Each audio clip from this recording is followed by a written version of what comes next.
Sigamos conversando con el profesor Eloy Torres, diplomático de carrera, muchos años, en muchos sitios. Por cierto, en las últimas veces estaba en Moscú, lo vimos, y también en Cuba. Así es. Y Cuba es un problema grave ahorita, ¿no? Es un serio problema. Con lo de Cuba es algo que, oye, Vi que ayer estaba el canciller cubano con el presidente Moscú, Putin y con Lavrov. Y con Lavrov, el canciller. Sí, pero yo no creo que Rusia esté en capacidad, no que sí está en capacidad, pero tiene otros objetivos en estos momentos, como para pelearse con Trump por el tema cubano. Cuba es un problema ya histórico. ¿Cuántos años estuviste en La Habana? Estuve casi 4 años. ¿Viste a Fidel algunas veces? Varias veces, conversé varias veces Nosotros con fuimos a Fidel. una entrevista de 12 horas de la Yo cita sé, yo me nuestra, acuerdo que yo... sí, conversando con Fidel. Fue Nelson Bocaranda también. Y Fue estaba Nelson, sí. Maripili Hernández. Exactamente. me Fidel acuerdo conversó yo con que- nosotros 12 horas. Por ahí tengo las Sí. memorias anotando eso. Fidel era un tipo de verdad, muy inteligente, muy astuto, muy culto, Sí, en el sentido eso. que sabía de qué estaba hablando. Pues, Seductor a las masas. Tenía allí al frente de Cuba, que llamado, ¿cómo se llama? Díaz-Canel. Díaz-Canel. Es un individuo, es un politruc, como se llama en el lenguaje de los países socialistas, un individuo que lo que hace es repetir consignas, pues pura propaganda, pura... Por Y cierto, es el hijo Fidel que lo conocimos, a Fidelito, se suicidó, ¿no? se suicidó, sí. Un tipo muy culto, físico nuclear. Era físico nuclear. Tenía el proyecto cubano nuclear. Exactamente. No, él no era un tipo muy preparado. No, incluso este otro, el hijo de Raúl, estudió conmigo en la maestría en el Instituto Superior de Relaciones Internacionales, Raúl Roa, vimos unas materias Habana? juntos. Sí, en La Habana. Tengo una buena relación con él. Lo que pasa es que el poder aleja y los coloca como coloca a los individuos que llegan al poder.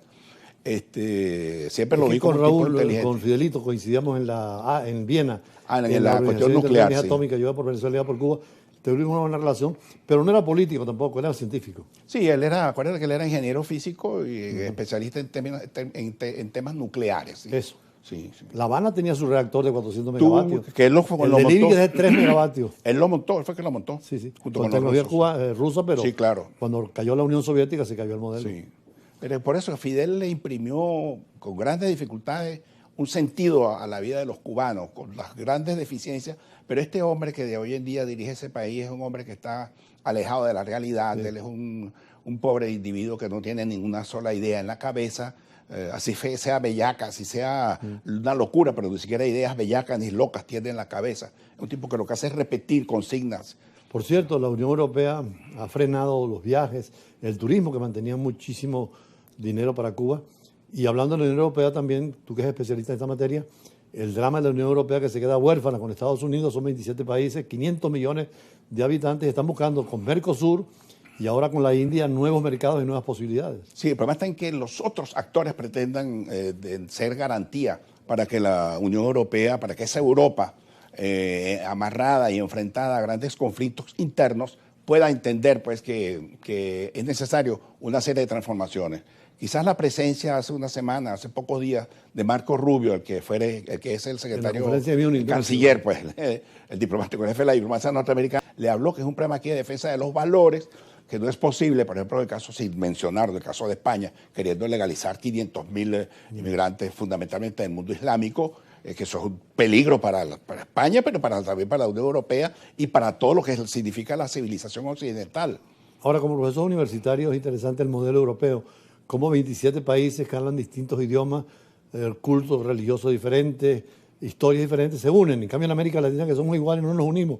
Y desde 1957 con la Comunidad Económica Europea y en 1991 con la Unión Europea son un bloque en el mundo. Sí, te voy a decir que mi libro que tú tienes, que el último yo lo señalo, el Correspondencia para un venezolano de la decadencia, justamente trato de destacar que la orfandad de ideas unificadora del continente latinoamericano hace que nosotros cada uno ande con su canoa por su lado sin saber para dónde estamos remando. Salvo el ejemplo de Simón Bolívar, aquí no ha habido en América Latina prácticamente un proyecto que sirva de elemento guía. Bueno, Miranda vino antes, ¿no? Bueno, por supuesto, Bolívar es hijo de Miranda desde el punto de vista de las ideas, dándole continuidad a Colombia, a la Gran Colombia. Entonces, que fue un gran admirador de Rusia en la época de los zares, ¿no? Porque Hasta tenían amigo de la zarina, ¿no? una visión concreta pues, de lo que estaba pasando en Europa, ¿no? Luego aquí Venezuela, lamentablemente, aquí con esa independencia tan sangrienta que provocó que una desbandada pues, de grandes pensadores que se fueron y entonces quedamos en manos de unos cuerdas de militares que fueron los que hemos tenido a lo largo de 150 años, los cuales han ido asfixiando a la intelectualidad, y lo que han emergido son algunos notables intelectuales, para decirlo de alguna manera, que lo que han servido al régimen, no a propagar ideas, proyectos, como lo hiciera, por ejemplo, el norteamericano Melville con su famosa novela Moby Dick, por ejemplo, o Mark Twain con sus grandes novelas. Lamentablemente nuestra intelectualidad en ese sentido, y lo trato de mostrar yo en mi libro, salvo raras excepciones como la de don Rómulo Gallegos, pero generalmente tenemos una intelectualidad que ha sido muy pobre, y las élites políticas y militares y económicas han sido sinceramente bastante pobres en cuanto a ideas, en cuanto a proyectos.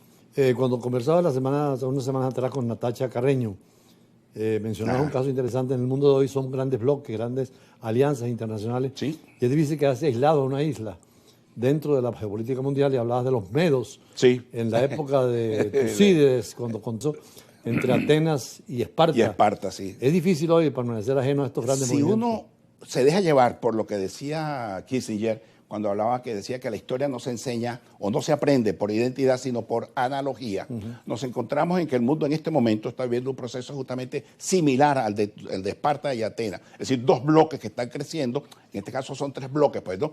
Uno que está creciendo demasiado, que es China, y están los Estados Unidos, que no pueden aceptar ese crecimiento de China, pero también está Rusia en el medio, que también pretende buscar un acercamiento a ese esquema tripolar, del cual Henry Kissinger decía, los Estados Unidos tienen que entender la obligatoriedad de sentarse a compartir el poder con los otros factores que han emergido después de 1989 en adelante. Por cierto, el sábado 28 te tendremos como profesor en la Academia Diplomática Euroamericana en la Universidad Latinoamericana del Caribe para hablar sobre el Medio Oriente hoy, frente a esos bloques y en la perspectiva de Tucídides, sí, el griego, que sigue siendo válida. Sí, y el tema de Irán, que es un tema muy importante. Lo tocaremos también. Por cuanto Irán, como sabemos, Irán no es un país árabe, Irán es un país persa, sí, es un país chiita. Más antiguo. Y que además tiene una particularidad, que el chiismo son apenas casi el 15% de la población musulmana, en tanto que la población sunita, en la mayoría, que están colocados en todos los países árabes, la gran mayoría, 75, 80 y tanto por ciento, más lo que llaman los alawí, que están en Siria. Como dijimos una vez en una conferencia que estuvimos tú y yo, y hablamos de la importancia del factor religioso, cómo ha ido dinamizando en estos momentos las relaciones internacionales. Ese es el tema que va a desarrollar el sábado 28 en la Universidad del Caribe. Pueden escribir precisamente a nuestros correos de Brújula Internacional, y también al correo tuyo, ¿cuál es? eloicito2003@yahoo.com y gmail.com. ¿Algún teléfono? 0412-599-6006. Es el segundo módulo de la Medio Oriente, posteriormente una especialización. Así que gracias nuevamente a Eloy Torres, y seguimos con la política internacional, pero más vinculada a Venezuela, con nuestro amigo Ceballos, quien va a regresar dentro de poco tiempo. Gracias.